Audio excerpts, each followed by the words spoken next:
Bakit nagkaroon ng malawakang sunog sa Los Angeles?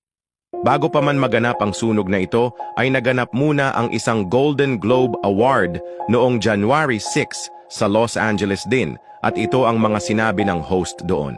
Cast and crew are leading the way with 11 mentions. Moms are holding strong with 3 shout-outs. God, creator of the universe, 0 mentions. At pagkatapos ngang binanggit ang salitang God is zero mentioned, ay nagtawanan pa ang mga tao doon. Tapos sabay sabi nitong, No surprise in this godless town.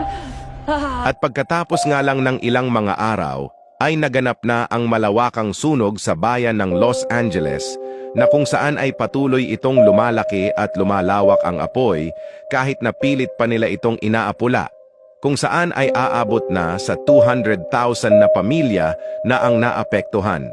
Ano sa tingin ninyo? Nagkataon lang ba ito? O parusa na ito ng Diyos sa kanila dahil ininsulto nila ang Diyos na sinabing wala daw ambag ang Diyos at godless daw ang kanilang lugar? God, creator of the universe, 0 mentions.